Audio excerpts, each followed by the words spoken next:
Muy bien, vamos con más información y estamos con el doctor César Vargas, analista económico, amigo del canal también, para hablar acerca de un análisis, por supuesto, de lo que ha acontecido. La pasada jornada se ha llamado un gabinete social y también se llama un gabinete agropecuario extraordinario para este sábado, por supuesto, lo que se está determinando, las estrategias justamente para enfrentar esta crisis. A ver, vamos respecto al dólar 10 y la liberación de exportación, los problemas también puntuales que atraviesa nuestro país y por supuesto hay que hablar de ello. Doctor, buenos días. ¿Cómo está? Bienvenido. Buenos días. Siempre agradecido por la invitación y mandar un saludo especial a teleaudiencia y con las fiestas que tenemos a Radio Urcupiña, que llegue todas las bendiciones a todas las familias. También es un gran movimiento económico, ¿no? Tenemos que hablar de eso. De verdad que sí, que se va a mover mucho dinero en el departamento, no solamente en la ciudad, sino en Quillacollo y en todo el departamento, y eso beneficia bastante esta situación en la cual estamos viviendo. Excelente. Hablamos de crisis económica, que denotan, ¿no?, lo que es la consecuencia de la falta de dólares, el tema de los combustibles que pone pausa también el aparato productivo económico del país y por supuesto esas estrategias que se están haciendo con las reuniones, por supuesto con instituciones, realizando gabinetes, ¿no?, gabinetes sociales, gabinetes agropecuarios, doctor. Así es.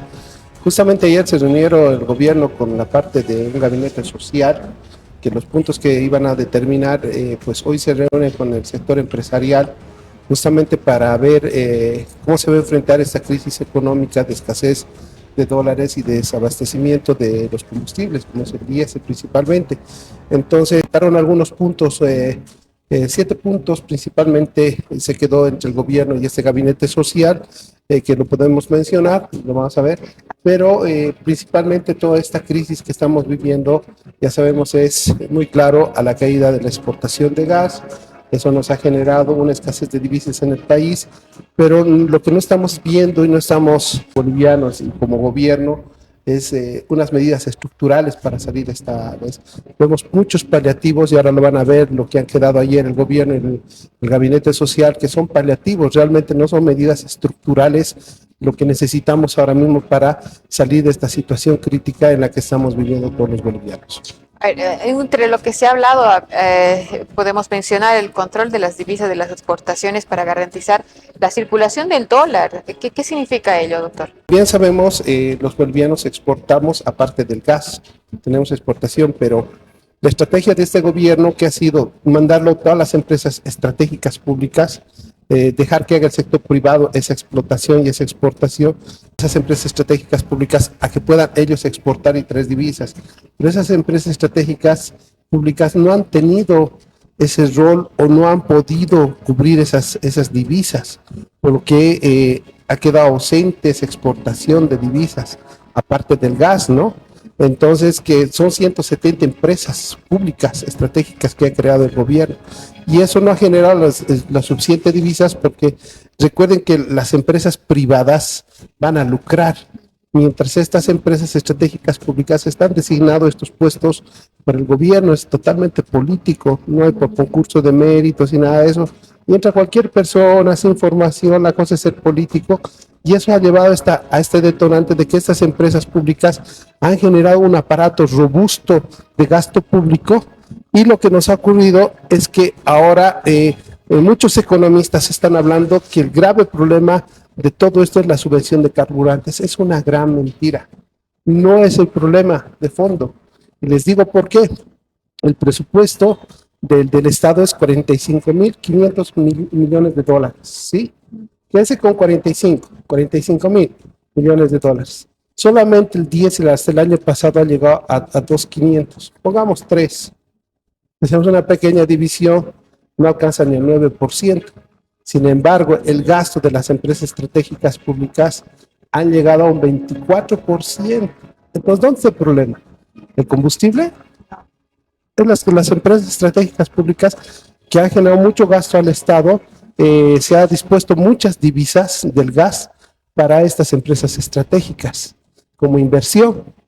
Estamos hablando de YPFB, de Entel, Canton Ball y las 170 empresas que ha generado el gobierno como una política, como un modelo económico. pero realmente no le ha funcionado al señor Arce y ahora estamos en esta situación.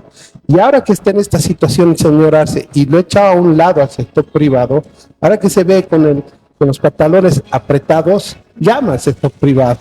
Pero el sector privado ahora mismo está ahogado.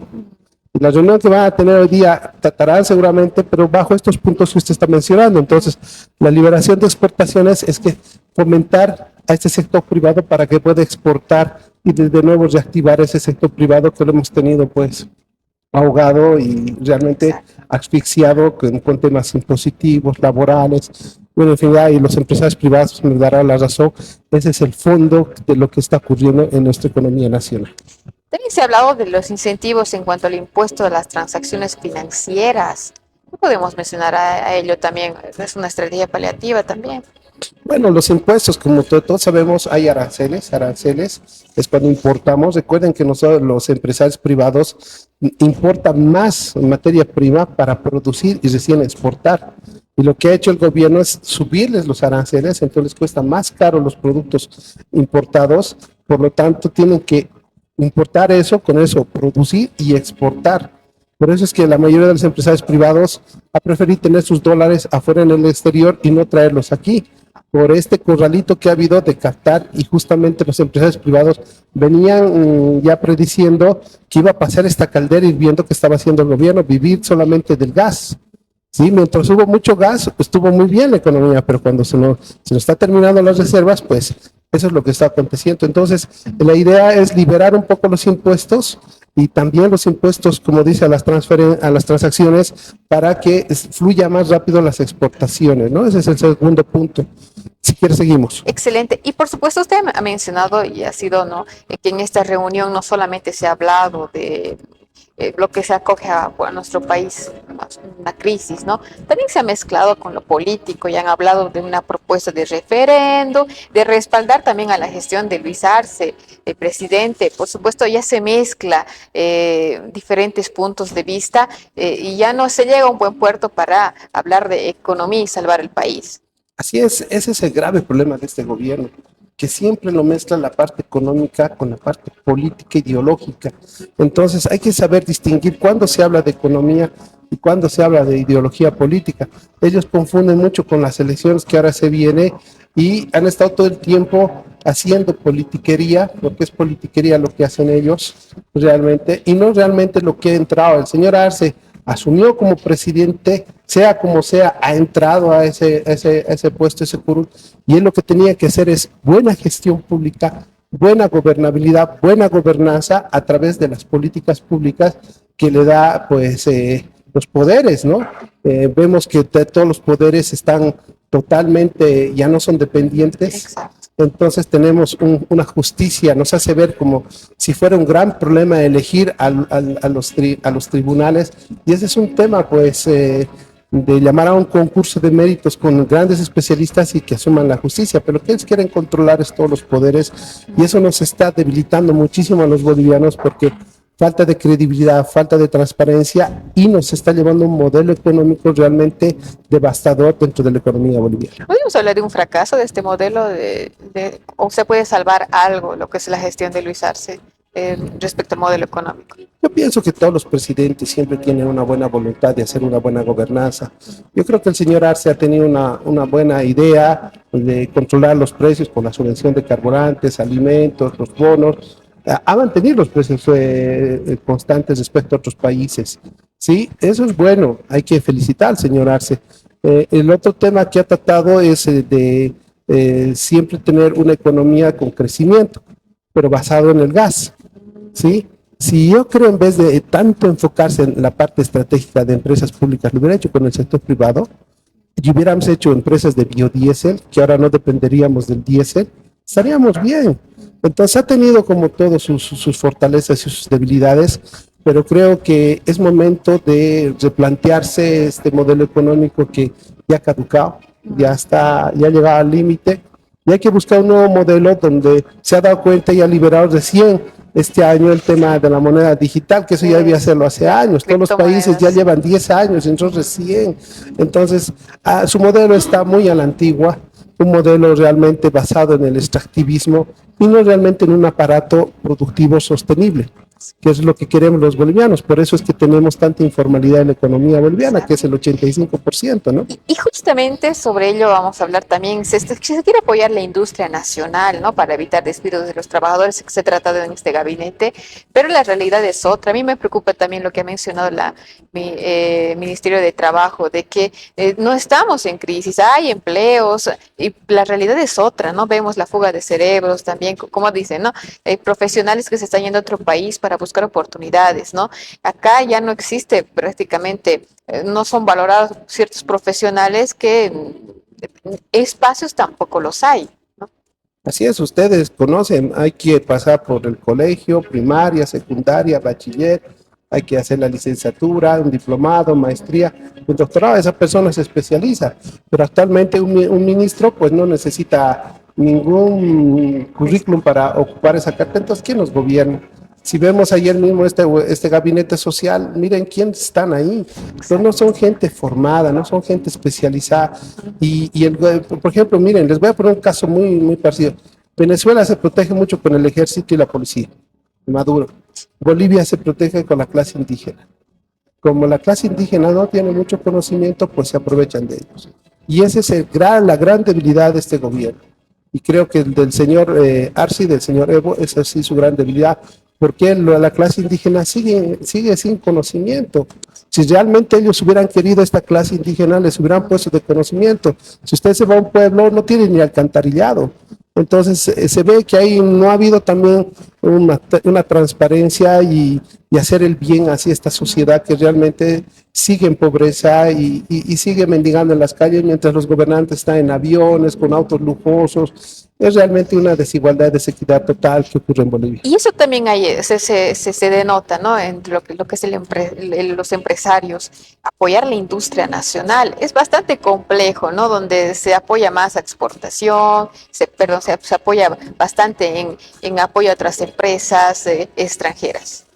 La mayoría de los innovadores y las pequeñas y medianas empresas y los que quieren hacer empresa, pues están emigrando a Paraguay, están emigrando a países hermanos donde les da más facilidad a emprender y les dan incentivos. En el caso aquí contrario, le digo, y lo estoy viviendo, a mí me han congelado mis cuentas. Entonces, ¿cómo voy a progresar? ¿Cómo voy a aportar al país si me congelan cuentas e impuestos del 2004? Entonces, imagínense lo que están haciendo con los bolivianos. Están congelando cuentas. Al que no piensa igual que el gobierno, pues lo empiezan a amedrentar. Y yo creo que eso no es. Estamos en un país democrático y donde el conocimiento prevalece. Estamos en el siglo XXI con una economía del conocimiento y por eso justamente decíamos que este gabinete social, con lo que va a ir con estas propuestas, lo que estamos hablando ahora mismo, pues no creo que tenga mucho éxito con el sector privado a nivel nacional. Excelente. Por supuesto, también han condenado el ágil, la especulación, quieren un estricto control respecto al contrabando, pero esto ya es hace muchos años que se habla de estrategias, que se habla, por supuesto, de maneras para evitar el contrabando y no se llega tal vez a una solución. Y también que la Asamblea, que piden que a la Asamblea que se trate los créditos para solucionar este tema del dólar y la escasez de combustible. ¿Es una medida buena? No, porque seguimos pidiendo créditos, ya hemos endeudado al país del 2006 que estábamos con 2.000 millones de dólares, ya hemos superado más de los 15.000 millones de dólares, estamos con el 85% sobre el Producto Interno Bruto de deuda y seguir pidiendo créditos para pagar lo que es combustibles principalmente ya no. Entonces, como les he dicho desde el principio del programa, no tiene medidas estructurales, no hay un caso técnico aquí. Y yo lo que veo que hoy día se van a reunir con los empresarios, les van a decir, se va a quitar el tema de impuestos y empiecen pero no hay incentivos al sector empresarial y no sé si será la solución que como anteriormente hicieron 15 puntos con los empresarios privados que quedó eso en nada, ¿no? Entonces estamos en esa situación y realmente es triste lo que está pasando en nuestra economía boliviana. Prácticamente estrategias superficiales, ¿no? Así es. No hay una decisión de técnica con profesionales idóneos para salir de esta crisis, por supuesto. Doctor, tal vez algo puntual sobre el contrabando, habíamos mencionado antecitos de entrar a la unidad móvil. Así es, el tema de contrabando pues mueve muchos millones. Yo pienso que el contrabando pues nos está generando un grave problema porque tenemos las fronteras cerradas. el contrabando pasa por todos los lados. Ellos dicen que hay que controlar mejor el contrabando, yo creo que hay que liberar. Hay que liberar, y a muchos economistas están diciendo liberar, que quiere decir que entren los productos y se tenga un control impositivo dentro del país. A mucha gente eso no le gusta, pero tenemos que hacerlo porque va a ser una buena medida para que entren dólares al país y podamos mejorar nuestra economía dentro de las importaciones y exportaciones, porque somos un país que está en el corazón de Sudamérica y estamos protegidos. Lo que tenemos que hacer es liberar. Y creo que muchos economistas ya lo estamos diciendo, y creo que ya el presidente tiene que ver ese escenario, pero creo que también no se encuentra con la suficiente capacidad, eficiencia ni eficacia para afrontar este tema. Terrible. Entonces se necesitan medidas más profundas, medidas estratégicas, técnicas también. Y esperemos de que el gobierno se reúna con el agro para analizar estos temas más importantes, ¿no? Le agradezco, doctor, por esta importante información. Amigo del canal, siempre es bueno analizar el asunto económico de nuestro país. Muchas gracias. No, el agradecido, siempre está haciendo participación y control social. No tenemos nada contra el gobierno, al contrario, con cualquier gobierno vamos a hacer este rol que estamos haciendo de participar. A usted las gracias y bendiciones por la Virgen de Cupiña. Excelente, muchas gracias, doctor. Importante, muy bien, nos vamos a una pequeña pausa, enseguida retornamos.